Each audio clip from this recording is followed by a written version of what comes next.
Són 3:15 del matí. Recordem a aquesta hora quina és la pregunta del dia. Creieu que Esquerra acabarà entrant al govern? 93 473 35 35, Facebook i Twitter del programa. Comentava ara amb Meritxell Batet, bon dia i bona hora, benvinguda a Matins. Molt bon dia. Diputada pel PSC al Congrés, coordinadora del programa electoral dels socialistes pels comicis previstos pel 2015, que a vegades des d'aquí algú diu, en el fons el que fa més o el que tem més o el que preocupa més al govern del PP i potser també el PSOE, això li pregunto, és la unitat de les forces catalanes. Un govern de CiU i Esquerra preocuparia més en aquests moments a Madrid que, per exemple, un avançament electoral, unes eleccions de caràcter plebiscitari o constituent?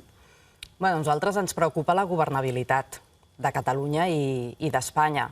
I el moment perquè Esquerra entrés al govern i demostrés el seu compromís amb aquesta governabilitat de Catalunya i el seu compromís amb els ciutadans era que ho hagués fet al començament del mandat.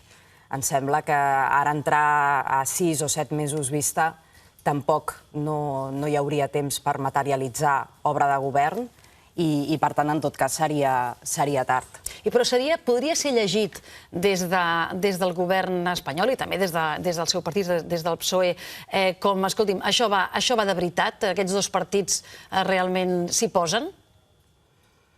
Bueno, no sé si són capaços d'arribar a acords de govern. És veritat que hem assistit durant mesos a sessions que a mi em semblen una mica rocambolesques, certament, perquè en comptes d'estar negociant o estar parlant sobre què fer en educació o què fer en sanitat o com elaborar un pla d'industrialització de Catalunya per impulsar el creixement econòmic, per exemple, el que han fet ha estat discutint en com elaborar un procés en benefici propi i, per tant, en com quedar-se amb el poder, que aquest al final era el seu objectiu. Jo crec que si s'entenen o no s'entenen és una qüestió que ha de ser entre ells dos. Nosaltres estem centrats en construir una alternativa de govern, que és el que ens interessa en aquests moments. Doncs intentem entrar en el detall de quines conseqüències pot tenir aquest avançament electoral català. Escoltàvem a Pedro Sánchez parlant de fracàs. Ahir també Antonio Hernando va parlar de tragèdia, que s'avancessin les eleccions a Catalunya era una tragèdia. Per què una tragèdia? Quines conseqüències creuen que tindrà aquest avançament electoral? Home, convocar 3 comicis electorals en menys de 5 anys és un fracàs. Això em sembla que és evident. No només és un fracàs, jo crec que és altres coses. El que ens estan dient és que durant aquests 5 anys pràcticament no s'ha governat, no hi ha hagut obra de govern.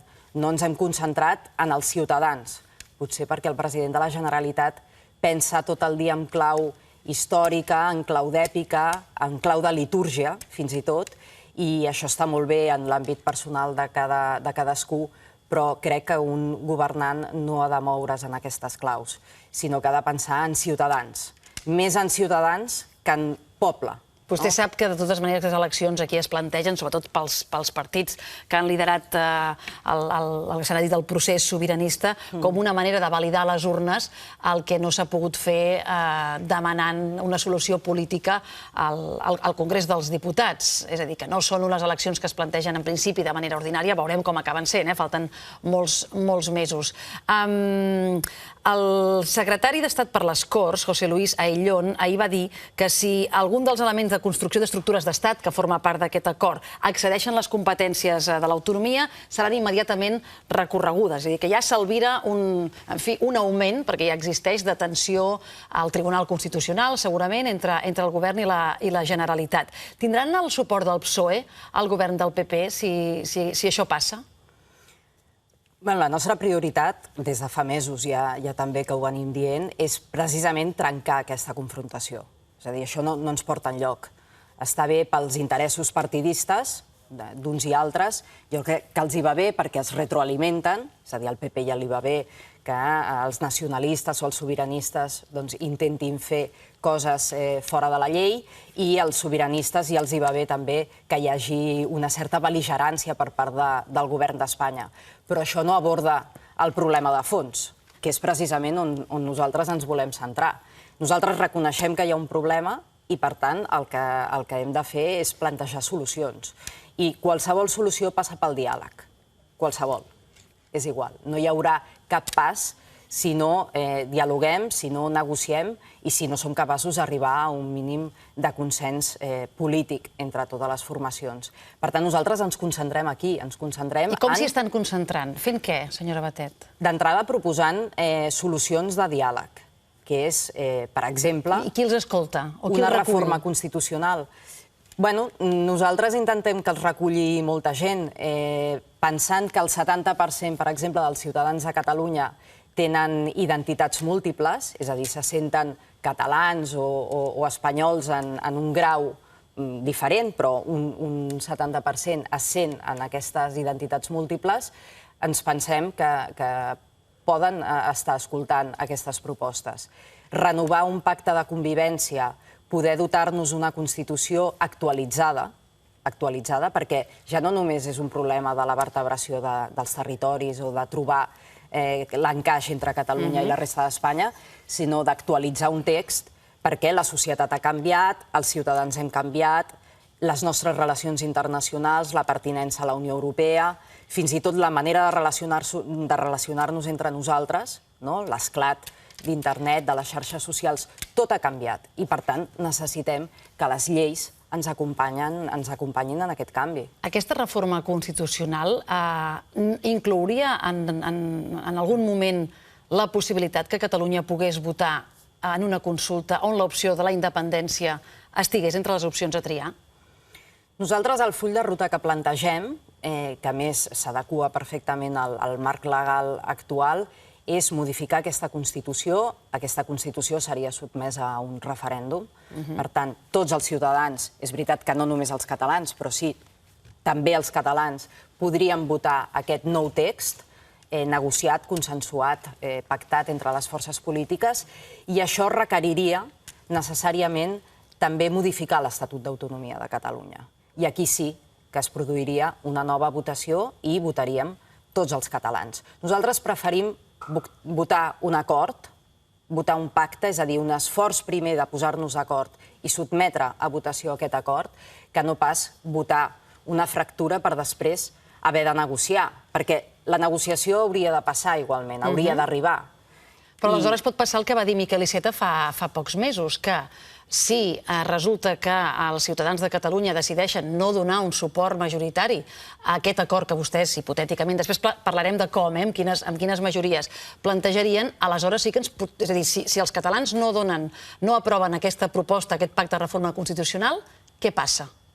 Miquel Iceta va dir que aleshores sí que això abocaria una consulta acordada, potser a la canadenca, amb una llei de claredat, sobre la possibilitat de negociar una separació. El PSOE dona suport a aquesta opció?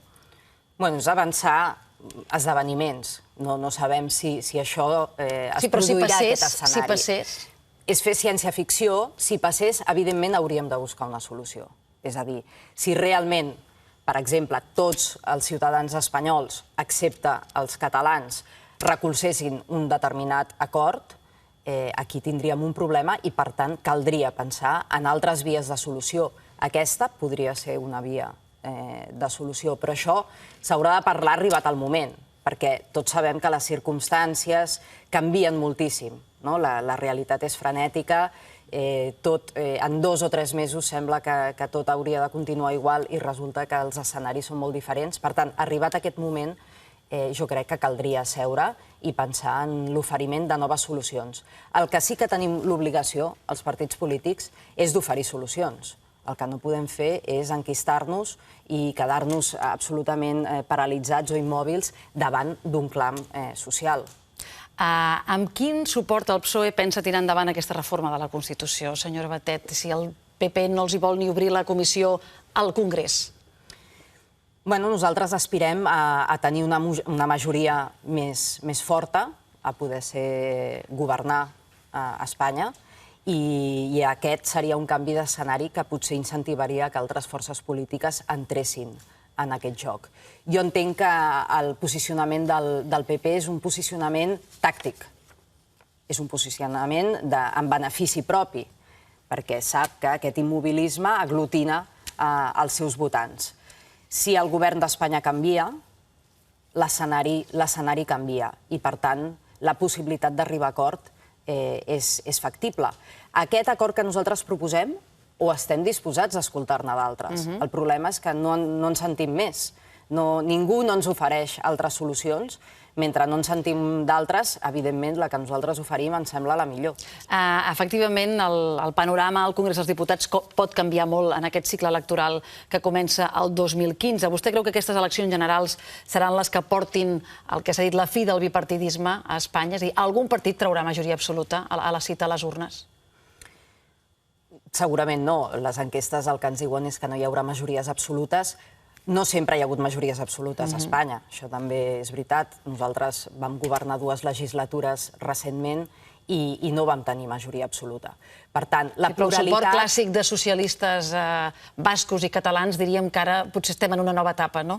Es fa una mica difícil de creure que això pugui tornar a passar. Bueno, els socialistes hem estat capaços de pactar i d'arribar a acords amb totes les forces polítiques. Potser perquè tenim aquesta predisposició favorable al diàleg, que per mi és bàsica en política, i no només en política, en democràcia. La democràcia és això, és intentar aproximar punts de vista i intentar arribar a acords per la governabilitat. Per tant, caldrà un pacte, segurament, si les enquestes no s'equivoquen molt i no hi ha, efectivament, cap majoria absoluta clara, caldrà un pacte per governar Espanya. És molt probable que calgui, efectivament, un pacte.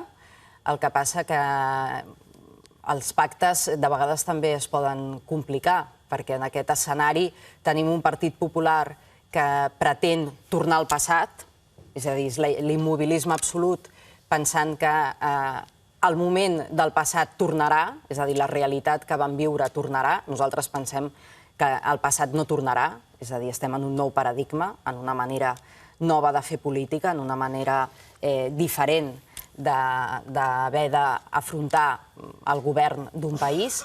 I, en canvi, tenim també altres forces polítiques, especialment Podemos, que el que fa és dir que res no val, cal fer tabula rasa i cal començar a construir-ho tot de nou. I amb quina d'aquestes dues forces en aquests moments, que entenc que no els hi agrada ni una ni l'altra, però com vostè deia, amb algú s'haurà de pactar, preferiria, arribat el cas, pactar el PSOE?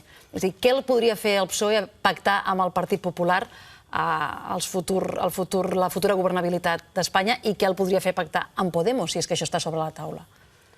Nosaltres tenim vocació de govern. Som un partit de govern. Sempre hem reclamat una majoria suficient per poder dur a terme les nostres polítiques. Per tant, nosaltres el que farem serà presentar un programa electoral amb uns eixos molt clars, ja no només pensant en els propers 4 anys, sinó que aquest programa electoral reflexi realment un projecte de país de llarg termini, de llarga durada, a 10-20 anys vista. És a dir, estem fent l'esforç d'imaginar-nos quina Espanya volem pel futur, quins ciutadans volem pel futur, de què han de treballar aquests ciutadans, quins sectors econòmics han de ser els estratègics per realment construir una igualtat entre els ciutadans, perquè la desigualtat està creixent exponencialment al nostre país, una igualtat de condicions, una igualtat econòmica i social perquè els ciutadans puguin viure dignament. Nosaltres estem fent això. Si aconseguim el recolzament majoritari de la societat, donat que sembla que el Partit Socialista és clau per governar, perquè això també ho diuen les enquestes, nosaltres el que demanem és una majoria forta, sòlida, i per tant pactarem o ens donaran suport aquells que puguin acceptar el nostre programa. Per nosaltres el més important és el programa. És què fem, no amb qui ho fem, sinó què fem. Per tant, qualsevol partit polític, grup parlamentari, que vulgui recolzar les polítiques que nosaltres tinguem damunt la taula serà molt benvingut per tirar endavant justament les iniciatives que plantegem. Però m'està dient, senyora Batet, que al PSOE li és igual, li és indiferent pactar amb el PP que amb Podemos? No ens és absolutament indiferent. Ens semblen dues males opcions i nosaltres mai no ens plantegem, quan anem a unes eleccions, Sí, jo m'imagino que vostès voldrien governar sols, efectivament, com tots els partits. Però si fem cas a les enquestes, sembla que això serà difícil, no impossible, però difícil. No em digui que no tenen una preferència davant de dues opcions tan diferents, a ulls dels espectadors, com podrien ser el Partit Popular o Podemos. Però ara per ara és complicat amb qualsevol dels dos, pels motius que deia. És a dir, la diferència entre les polítiques del Partit Popular i les nostres són abismals. Abismals. Però hi ha qüestions amb les que vostès es posen d'acord. La setmana passada vam tenir una de clara, és una qüestió d'estat, com és la lluita contra el terrorisme. Immersos en el debat aquí a Catalunya, el que també es veu molt des de Catalunya és que amb la qüestió, per exemple, territorial, també en els punts bàsics, vostès també es posen d'acord. Aviam, els acords puntuals són bàsics en una democràcia. I, per tant, la lluita contra el terrorisme ha de ser un d'aquests elements. Nosaltres hem estat al govern i hem hagut de lluitar contra un terrorisme, el d'ETA, i ho hem fet sense aquest consens, sense aquest acord. I sabem el que significa governar contra el terror, contra moviments totalitaris, en el fons, que fa que sigui molt més complicat combatre'ls. Per tant, la unitat per nosaltres és bàsica. Si a una manifestació a París vam ser capaços de sumar el rei de Jordània, les diferents forces polítiques de tot el món, els diferents governants, les diferents ètnies, les diferents religions, no té sentit que a Espanya no siguem capaços de tots els partits, no dos, tots els partits polítics no ens posem d'acord en un mínim per combatre junts, precisament per defensar les llibertats i els valors que ens uneixen a aquesta qüestió. Per tant, una cosa és arribar a acords puntuals. Convergència i Unió i el PP es posen d'acord moltes vegades. Han votat una reforma laboral estrepitosament nefasta pels drets dels treballadors, que s'ha carregat la negociació col·lectiva, que els tribunals els hi han hagut de corregir. Per tant, acords puntuals en programes més o menys similars, Convergència i PP en l'àmbit econòmic, clarament, hi ha hagut sempre. Això és una cosa. I una altra cosa és governar amb una força política i, sobretot, compartir un imaginari i una manera d'entendre com s'ha d'exercir el poder, com s'ha d'exercir la responsabilitat institucional quan s'arriba al govern. I aquí el Partit Popular i el Partit Socialista estem, insisteixo, més que allunyats. És a dir, és que estem movent-nos en claus absolutament diferents. Per això em sembla que és molt complicat arribar a qualsevol tipus d'acord global. A vostè els descol·loca Podemos, senyora Batet? És a dir, fins a quin punt els preocupa la reopció d'un partit que pràcticament sense estructura, pràcticament, en fi, sense recorregut, està revolucionant totes les enquestes. Les últimes eleccions europees ja no són unes enquestes, sinó que són una prova. Com pensen, vostè és el responsable dels programes electorals, en fi, afrontar aquesta competència que ho serà indiscutiblement a les urnes? Podemos jo crec que ha sabut aglutinar molt bé el malestar, la indignació, l'emprenyament de la societat, que més comparteixo i entenc perfectament, i per tant aglutina tots aquests moviments de protesta.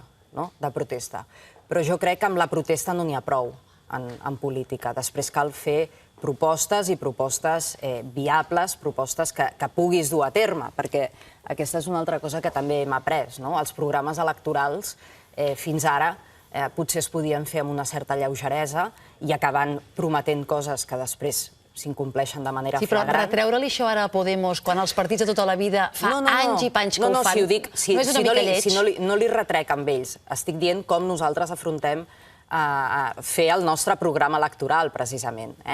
Per tant, cadascú haurà de fer la seva feina, Podemos també haurà de fer el seu programa electoral. El que jo he vist fins ara em sembla que és un programa molt antic i molt variable.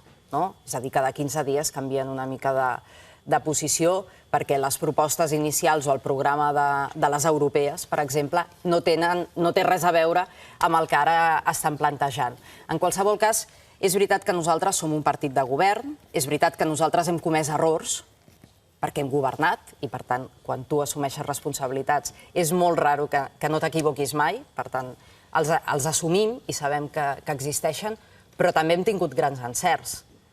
És a dir, el Partit Socialista ha estat l'artífex i ha estat el que ha aconseguit conquerir tots els drets socials que tenim en aquests moments els ciutadans, tots els drets i llibertats civils que hem aconseguit, la modernització d'aquest país. És a dir, tot això també és obra de governs socialistes. I com s'ha dilapidat això a les urnes i en successives cites electorals? I penso en Catalunya, en la trajectòria, per exemple, dels socialistes a Catalunya, que està per veure què passen les dues cites electorals que segur que hi haurà, que són les municipals i les catalanes avançades. Nosaltres ara el que hem de fer és recuperar una credibilitat que hem perdut. I l'hem perdut per determinades circumstàncies. Però això no fa que aquest passat que estava plantejant deixi d'existir. És a dir, aquest passat existeix. No està dilapidat des del meu punt de vista. Ara, el que sí que hem de fer és un esforç de credibilitat i aquest és l'objectiu de la nova direcció. Hem intentat, ho estem fent, jo crec que de manera molt contundent i molt més profunda del que sembla, un canvi intern del partit, és a dir, el funcionament del partit ha canviat. Ja no només perquè sigui molt més transparent i haguem publicat tots els pressupostos, tots els comptes, totes les nostres relacions financeres, les declaracions de béns i de patrimoni de tots els membres de la direcció. No només per això que haguem signat un codi ètic, que evidentment implica canvis profunds, sinó també perquè hem fet unes primàries, ens hem compromès precisament amb aquesta participació, hem obert el partit, tenim un procés participatiu per l'elaboració dels programes de les municipals, dels programes de les autonòmiques i del programa de les generals obert mitjançant la xarxa, però també de manera presencial amb assemblees obertes per tot el territori. És a dir, hi ha un canvi profund precisament de partit perquè després el que volem fer és canviar el país. Això ajudarà a la credibilitat, no és l'única peça. I recuperar la credibilitat és quelcom molt complexa, no? M'agradaria tenir la clau, no la tinc, la clau. Però aquest canvi incansable que nosaltres volem fer durant tot aquest any, jo sí que espero que reverteixi la situació actual, el reflexe d'aquestes enquestes i que tornem a recuperar la confiança per transformar el país, com ho hem fet sempre. Veurem això com es viu a Catalunya. I ara li pregunto específicament pel PSC. Miquel Iceta ja ho ha dit moltes vegades i ahir ho va tornar a dir, que ell vol ser candidat a la Generalitat. Li volia saber si per vostè és un bon candidat. Però abans del PSC afrontarà aquestes eleccions, tant les municipals com les catalanes, en aquesta crisi del socialisme general que ara vostè admetia, però també fora d'aquesta nova centralitat catalana on l'eix nacional hi és molt present i, a més, amb una decisió interna que a més tindrà lloc, que es materialitzarà d'una manera molt visible ara a finals d'aquest mes, perquè sembla ser que les diputades Marina Geli i Núria Ventura definitivament deixen el grup parlamentari del PSC, però no al Parlament, amb la qual cosa el PSC passarà a tenir 20 diputats a tenir-ne 18. Quines expectatives li veu vostè a un PSC com aquest que ara dibuixem, no sé si vostè ho comparteix, en aquestes cites electorals que hi ha a Catalunya? El PSC defensa un element central que ha estat el leitmotiv segurament de la seva construcció com a partit, que ha estat la unitat civil del poble de Catalunya, precisament per evitar una fractura de la societat. Aquesta ha estat una de les nostres prioritats. Ni fractura social, ni fractura econòmica, ni fractura política fins als extrems on potser acabarem arribant. I Miquel Iceta encarna molt bé això. Encarna molt bé això perquè està molt compromès amb els valors que han estat la base de construcció del Partit dels Socialistes de Catalunya, aglutina molt bé les diferents sensibilitats i, a més d'aquest compromís, té una experiència i una intel·ligència, no només una intel·ligència política, que es diu molt això d'ell, sinó una intel·ligència en general que fa que sigui possible precisament dialogar amb ell, arribar a acords i buscar solucions. Per tant, en aquest sentit, a mi em sembla que Miquel Iceta és un molt bon candidat. L'escenari municipal i autonòmic a la resta d'Espanya el 24 de maig és complicat, efectivament. Per nosaltres, els ajuntaments són una institució molt important, perquè és la institució més propera als ciutadans, on sabem que comença la cohesió social, la integració, el trencament amb la fractura social comença pels ajuntaments. Sap que hi ha una prioritat de pactes que veurem com acaba materialitzat entre CiU i Esquerra en els ajuntaments, fruit justament de l'acord presentat fa 2 dies. Bé, entre CiU i Esquerra el que hi ha és una instrumentalització dels ajuntaments i, per tant, un poc respecte a les institucions d'aquest país, que també són els municipis i els ajuntaments. Això és el que hi ha. Aquesta és la lectura que jo faig. És a dir, Convergència instrumentalitza les institucions, instrumentalitza la presidència de la Generalitat, però ara també els ajuntaments. Jo crec que els ajuntaments i les forces polítiques que es presentin a aquests comicis el que han de fer és pensar quins acords, quins pactes o quins governs municipals han de constituir que serveixin millor als ciutadans. Això és el que s'ha de fer en unes municipals, des del meu punt de vista. Precisament perquè nosaltres valorem especialment els governs municipals. La nostra tradició municipalista no ve només perquè haguem governat molts ajuntaments, sinó perquè realment creiem que és la instància de proximitat, aquesta que et permet solucionar els problemes reals, estar a peu de carrer, perquè els regidors i els alcaldes, la majoria dels quals ni tan sols cobra, tenen un compromís absolut amb els seus veïns i veïnes.